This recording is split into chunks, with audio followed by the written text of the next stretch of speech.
एक मित्र ने पूछा है, मैं जानना चाहती हूं कि गुरु के प्रेम में महिलाओं का होना, क्या इसमें गुरु का पुरुष होना भी शामिल है?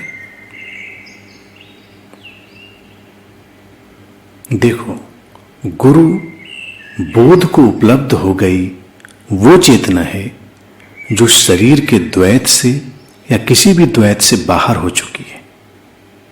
लेकिन इस बात को गहराई से समझना होगा। गुरु की ओर से समझने का ढंग और होगा तथा उसको प्रेम करने वालों की ओर से समझने का ढंग और होगा। बोध की घटना जब पुरुष शरीर में घटती है तो ये शरीर अपनी शुद्धता के चरम पर पहुंच जाता है और पुरुष ऊर्जा भी शुद्धतम हो जाती है। और जब यही बोध की घटना स्त्री शरीर में घटती है तो वो शरीर भी शुद्धता के चरम पर होता है और स्त्री ऊर्जा भी शुद्धतम हो जाती है। हालांकि विरोधाभास यही है कि ऐसा घटता तभी है जब उस शरीर में काम करने वाली चेतना समस्त द्वैत से पार होकर अपने अद्वैत स्रोत में लौट जाती है। यही कारण है कि गुरु बहुत आकर्षक हो उठता है, चुंबकीय हो उठती है उसकी उपस्थिति। उसकी ओर पुरुष भी आकर्षित होते हैं और महिलाएं भी। गुरु की ओर से स्त्री या पुरुष का कोई भेद नहीं होता है। वो तो समान रूप से सबको चैतन्य स्वरूप ही देख रहा होता है। लेकिन उसको प्रेम करने वालों में तो यह भेद अभी बना हुआ ही होता है।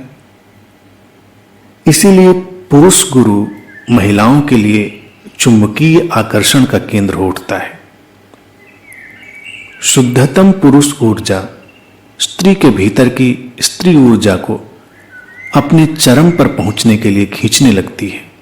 स्त्री ऊर्जा अपनी चरम शुद्धता में पहुंचकर मातृत्व से भर जाती है और एक ग्रहणशील गर्भ बन जाती है, जिसमें प्रवेश कर पुरुष ऊर्जा एक नई मनुष्यता, नए विचार, नए धर्म और नई जीवन ऊर्जा को जन्म देने की रहस्यमय प्रक्रिया को सक्रिय करती है।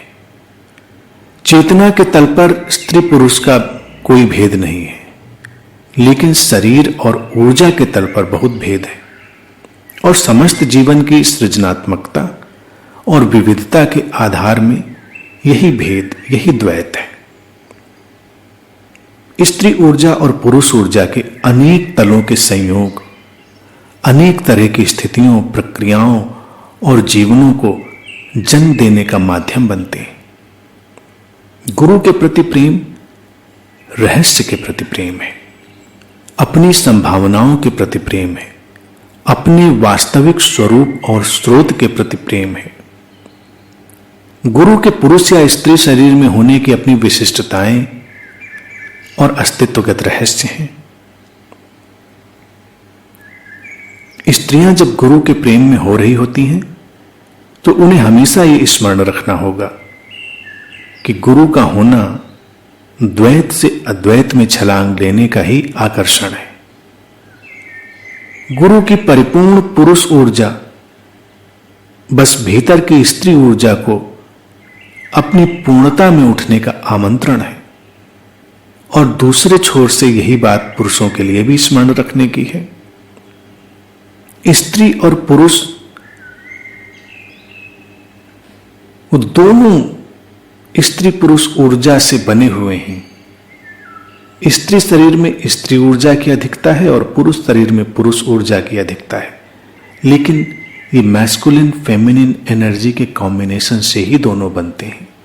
इसीलिए कोई भी आकर्षण दोनों में घटता है, दोनों की ऊर्जा को पुकारता है और अपने शिखर पर बढ़ने के लिए आमंत्रण देता है।